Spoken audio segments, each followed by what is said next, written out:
Assalamualaikum warahmatullahi wabarakatuh. Perkenalkan, nama saya Nawang Siti Nurbani. Saya dari Fakultas Ilmu Pendidikan Ekonomi kelas B, Universitas Pancasakti Bekasi.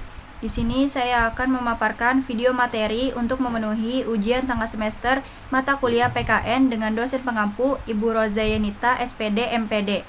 Silakan disimak penjelasannya. Kedudukan pembukaan Undang-Undang Dasar 1945 dalam Sistem Ketatanegaraan Republik Indonesia. Pengertian Undang-Undang Dasar 1945. Undang-Undang Dasar atau UUD 1945 adalah dasar hukum tertinggi yang berlaku di Indonesia yang terdiri atas pembukaan, batang tubuh, dan penjelasan. Pada pembukaan terdiri atas 4 alinea yang merupakan pokok kaidah fundamental atau norma dasar.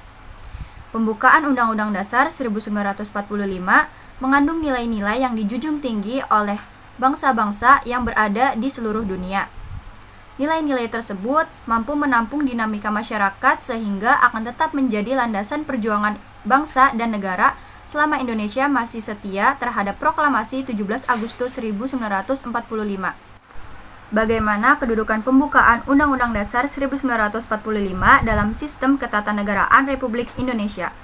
Dalam buku Spiritualisme Pancasila pada tahun 2018 karya Foky Fuad Wasita Atmaja, pembukaan Undang-Undang Dasar 1945 bagi bangsa Indonesia merupakan sumber motivasi dan aspirasi, tekad dan semangat bangsa Indonesia. Kedudukan pembukaan Undang-Undang Dasar 1945 merupakan satu rangkaian utuh dengan proklamasi kemerdekaan. Maka, pembukaan Undang-Undang Dasar 1945 tidak dapat diubah. Jika pembukaan diubah, berarti mengubah hakikat negara Indonesia yang sudah diproklamasikan pada tanggal 17 Agustus 1945. Berikut pokok-pokok pikiran yang terkandung dalam pembukaan Undang-Undang Dasar 1945. Yang pertama, negara persatuan. Negara mengatasi segala paham golongan dan perorangan. Negara melindungi segenap bangsa dan seluruh tumpah darah rakyat Indonesia.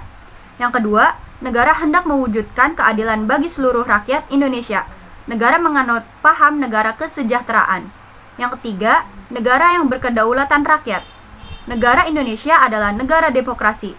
Dan yang keempat, negara berdasarkan atas ketuhanan yang Maha Esa menurut dasar kemanusiaan yang adil dan beradab. Negara melindungi kehidupan beragama, bukan negara ateis. Kedudukan Undang-Undang Dasar 1945 merupakan hukum dasar yang tertulis. Selain hukum dasar yang tertulis, ada hukum dasar yang bersifat tidak tertulis yang biasa disebut dengan nama konvensi. Konvensi merupakan aturan-aturan yang timbul dan terpelihara atau dilakukan terus-menerus dan berulang-ulang. Dalam praktik penyelenggaraan negara, tidak bertentangan dengan Undang-Undang Dasar 1945 dan pelengkapan atau pengisi kekosongan yang timbul dalam praktik penyelenggaraan negara. Dalam kedudukannya, Undang-Undang Dasar 1945 berfungsi sebagai 1. Norma hukum. Undang-Undang Dasar 1945 bersifat mengikat terhadap pemerintah, setiap lembaga negara maupun warga negara dan penduduk Indonesia. Yang kedua, sebagai hukum dasar. Undang-Undang Dasar 1945 merupakan sumber hukum tertinggi. Artinya, setiap produk hukum harus berlandaskan Undang-Undang Dasar 1945.